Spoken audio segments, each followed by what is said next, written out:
जय माँ मातंगी। मेरे पीछे आपको जो गौ माता दिख रही है, ये गौ माता हमने रायपुर के भैंसस्थान से लाया। हम 3-4 दिन पहले रायपुर के भैंसस्थान में गए थे। हमारे यहाँ पे और भी गौ माता हैं, लगभग 120 गौ माता हैं, तो उनके लिए श्रृंगार का सामान लेने गए थे।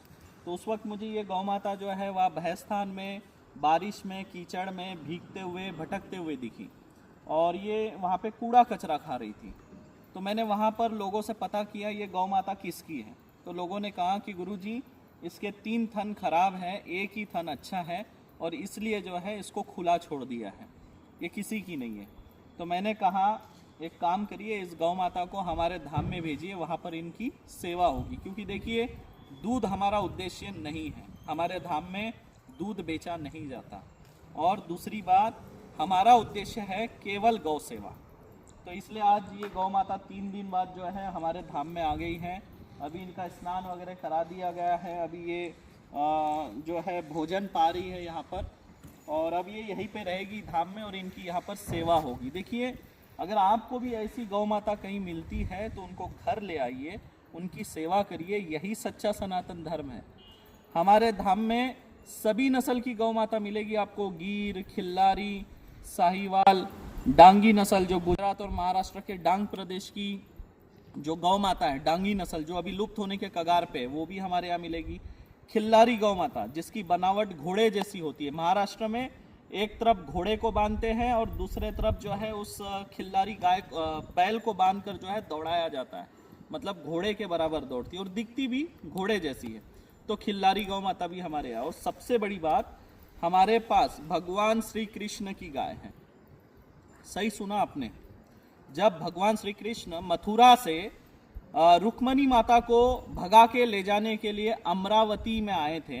अमरावती के पास कौंडन्यपुर है जहां रुक्मणी माता का मायका है। तो साथ में कुछ गाय और ग्वाला लेकर आए थे, लेकिन जब वो रुक्मणी माता को लेकर अपने साथ जा रहे थे तो परिस्थिति ऐसी बनी कि ग्वाला और गाय को साथ ले जा नहीं सके। तो ग्वाला और गाय वहीं पर बस गए कौंडन्यपुर के आसपास। और अभी वो जो गाय हैं उनके वंशज, आप ये कहेंगे, उन्हीं गाय के वंशज है जिनको गौड़ाऊ गाय कहा जाता है, और वो भी अभी लुप्त होने के कगार पे है।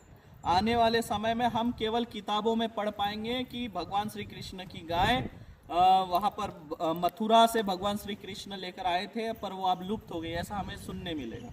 इसलिए उन गाय का संरक्षण करने के हिसाब से हमारे यहाँ पर गौड़ाऊ गाय और गौड़ाऊ नंदी को भी लाया गया है, जिसका नाम है शंभू। उसकी कद काठी आप देखेंगे तो मोहित हो जाएंगे शंभू को देखकर। तो यहाँ पर सभी नस्ल की गौ माता है, देसी नस्ल की भी गौ माता है। उड़ीसा राज्य के 4 देसी नस्ल की गौ माता हमारे यहाँ पर है। हरियाणा की देसी नस्ल की गौ माता हमारे यहाँ पर है। हमारा उद्देश्य है केवल गौ सेवा करना।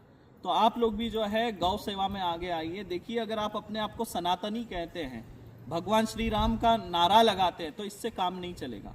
सनातनी हो, सनातन धर्म के नियमों का पालन करिए, तभी आप सच्चे सनातनी हैं। अगर आप सनातनी हैं और गौ माता रास्ते पे कूड़ा कचरा खा रही है, तो इससे बड़ी शर्म की और क्या बात हो सकती है। आपके घर पे कुत्ते के लिए स्थान है, आपके घर पे वाहन के लिए बड़ा सा शेड आप बना सकते हैं, लेकिन एक गौ माता के लिए आपके जेब से 400-500 रुपए चारे के लिए नहीं निकलता। आपके घर पे कार के लिए शेड बनाए, लेकिन एक गौ माता के लिए आपके घर पे शेड नहीं बन सकता है। कुत्ते के पीछे आप महीने के 4-5 हज़ार रुपए खर्च कर सकते हैं, लेकिन किसी गौशाला में आप गौ माता के नाम से 4-5 हज़ार रुपए नहीं दे सकते। आप सोचिए, क्या आप सनातनी हैं? क्या आप सनातन धर्म के नियमों का पालन कर रहे हैं? थोड़ा सोचिए। जय मां माता।